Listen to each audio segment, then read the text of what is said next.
the heart of Key West, Florida, amidst palm trees and Victorian architecture, lies a story that has captivated and terrified people for over a century.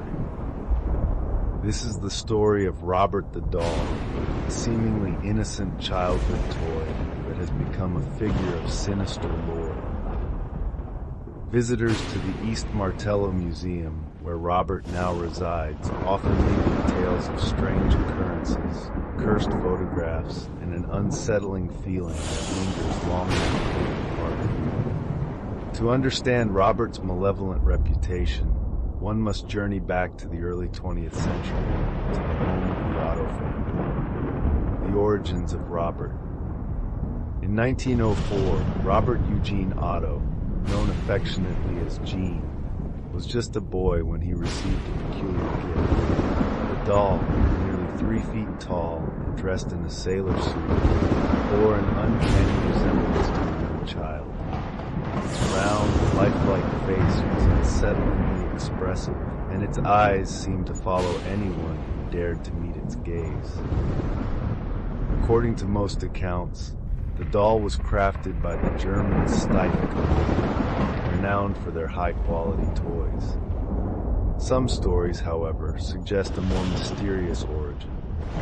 Local lore whispers that the doll was a gift from a disgruntled servant of the Otto household, someone who may have felt wronged by Gene's parents. It is said that this servant, skilled in voodoo, imbued the doll with malevolent energy.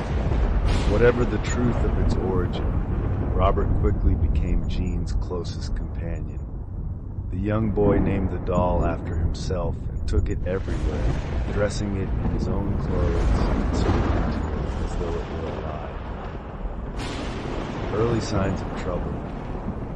At first, Gene's attachment to Robert seemed harmless, a bit peculiar. The doll occupied a prominent place in the boy's life, even earning a spot at the dinner table. Gene's parents, Thomas and Minnie Otto, found their son's devotion endearing. That sentiment began to change, however, as strange occurrences unfolded within the Otto household. Late at night, Gene's parents would hear him talking to someone in his room.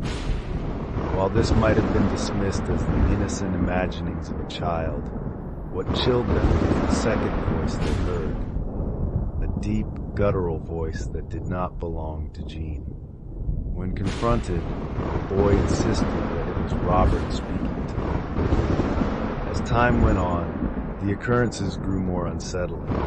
Objects would move on their own. Gene's toys were found mutilated, their limbs torn off in ways that defied explanation.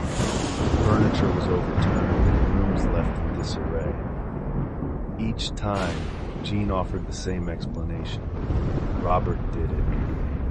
The neighborhood takes notice. The Otto home, a stately Victorian mansion on Eaton Street, became a source of gossip among the neighbors. People walking past reported seeing Robert moving from window to window, peering out as though watching.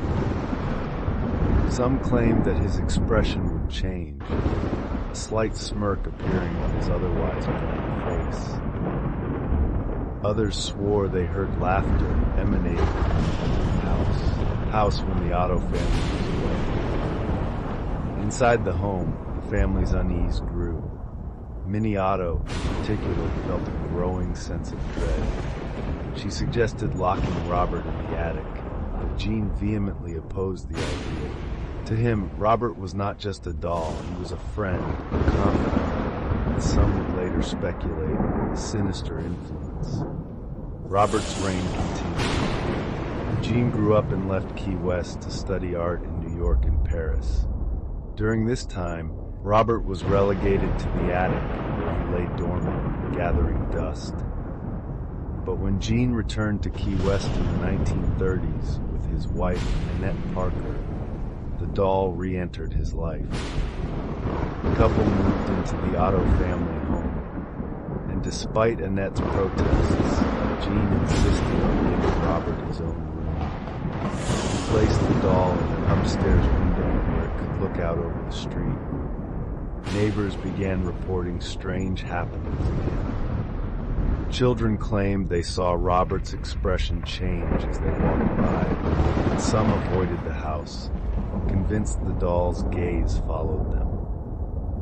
Inside the home, Annette's unease grew. She felt an oppressive presence and attributed it to Robert. She pleaded with Jean to get rid of the doll, but he refused. Jean became increasingly obsessed, spending hours alone with Robert in his studio. Friends and family noticed a change in Jean's demeanor, describing him as withdrawn and erratic. He often blamed his behavior on Robert, insisting that the doll controlled him. A new owner. After Jean's death in 1974, Annette sold the house, leaving Robert behind.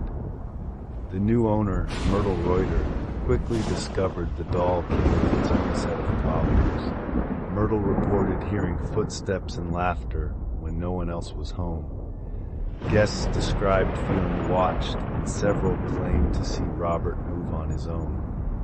Myrtle kept Robert for 20 years before donating him to the East Martello Museum in 1994. She reportedly told museum staff the doll was haunted and that she could no longer bear to keep it. Robert at the museum. At the East Martello Museum, Robert became a sensation. Visitors flocked to see the infamous doll, but many left with more than just stories. Museum staff and guests alike reported strange occurrences. Cameras malfunctioned in Robert's presence, often refusing to capture his image. Some who mocked or disrespected the doll claimed to suffer misfortune afterward, car accidents, broken relationships, and sudden illnesses. The museum began receiving letters addressed to Robert. These letters, numbering in the thousands, came from people around the world, apologizing for any offense they might have caused and begging for forgiveness. Some letters even included offerings, such as candy or money, to appease the doll. The legend lives on. Robert the doll remains one of the most famous haunted objects in the world. His eerie reputation continues to inspire films, books, and debates about the paranormal. While skeptics dismiss his legend as imagination,